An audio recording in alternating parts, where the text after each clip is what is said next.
ஒரே மாவில் ஏகப்பட்ட சத்துகள் தாங்க. நம்ம அனைத்து பயிர்களுமே போட்டு நம்ம பாட்டி அடை மாவு தான் இன்றைக்கி நம்ம செஞ்சுருக்குறாங்க. இந்த அடை தோசை ஒரு தோசை சாப்பிட்டாலே போதுங்க, அனைத்து சத்துகளுமே இந்த தோசையில் இருக்குதுங்க. குட்டீஸ்லேருந்து பெரியவங்க வரைக்கும் எல்லாருமே சாப்பிட்லாம். வாங்க எப்படி செய்கிறதுன்னு பார்க்கலாம்.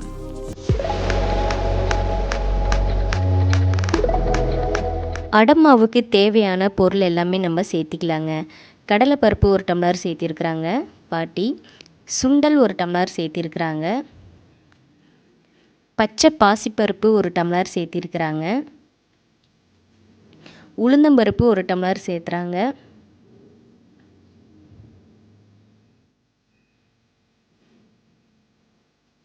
இதுக்கப்புறம் தேவையான அளவு வெந்தயம் சேர்த்திக்கிறாங்க. அரிசி பார்த்திங்கன்னா இந்த டம்ளரில் 2 டம்ளர் அரிசி எடுத்துக்கிறாங்க. நீங்கள் எந்த அரிசி வேணாலும் எடுத்துக்கலாம். நாங்கள் சாப்பாட்டு அரிசி எடுத்துருந்தோம். இதெல்லாம் ஒன்றா போட்டு நல்லா கிளக்கி விடலாங்க. இதில் இன்னும் ஏகப்பட்ட பயிர்களாக இருந்தாலும் நம்ம எல்லா பயிர்களும் போடலாம். நம்மளோட ஆப்ஷன் தாங்க இதெல்லாமே. தேவையான அளவு தண்ணிகள் ஊற்றி நம்ம நைட்டே இது மாதிரி ஊற வச்சிடுறோம். நைட்டு ஃபுல்லுமே பயிர்களை ஊறிடுச்சு.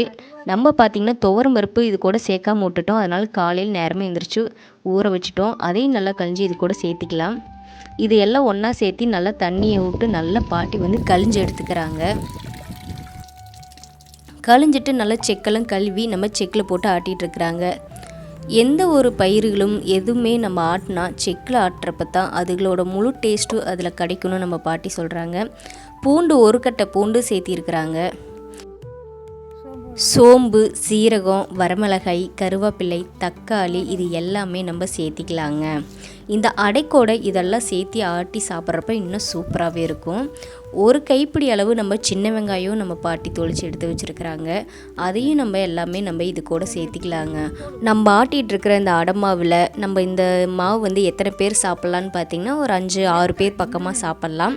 இதில் நீங்கள் இன்னும் கம்மியாக வேணும்னிங்கன்னா நம்ம போடுற அந்த அளவு டம்ளர்லேருந்து நாங்கள் 1 டம்ளர் போட்டோம். நீங்கள் கம்மியாக வேணும்னு நினச்சிங்கன்னா 1/2 டம்ளர் சேர்த்திக்கோங்க. இந்த ஒரே தோசையில் குழந்தைங்களுக்கு அனைத்து சத்துகளுமே கிடைக்குங்க.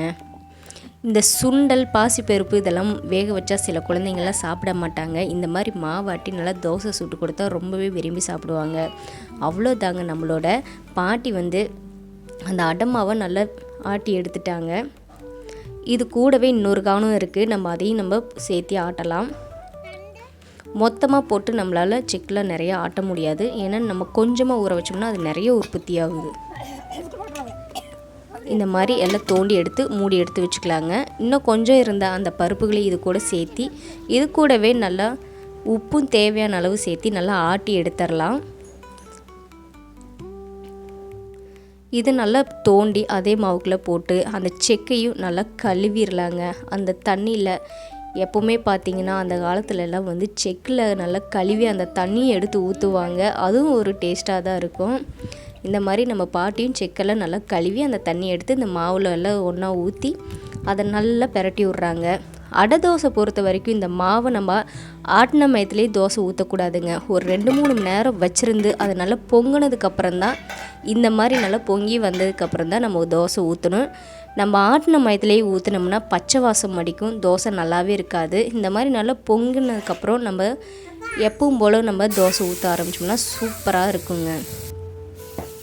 தோசையும் நல்லாவே அருமையாகவே வந்திருந்தது. சாப்பிட்றதுக்கு ரொம்ப ரொம்ப நல்லாவே இருந்ததுங்க. இது கூட ஒரு தேங்காய் சட்னி, ஒரு சாம்பார், இல்லை சக்கரை இருந்தால் கூட வச்சு சாப்பிட்டுக்கலாங்க. அவ்வளோ நல்லா இருந்ததுங்க. 1 தோசை 2 தோசை சாப்பிட்டாங்கனாவே போதும், அவ்வளோ சத்துக்கள் இந்த தோசையில் இருக்குது. நீங்களும் உங்கள் வீட்டில் இந்த மாதிரி ட்ரை பண்ணி பாருங்கள். பாட்டி செய்த அடை தோசை உங்களுக்கு பிடிச்சிருந்துச்சுன்னா சப்ஸ்கிரைப் பண்ணுங்கள், ஷேர் பண்ணுங்கள், லைக் பண்ணுங்கள். நன்றி, வணக்கம்.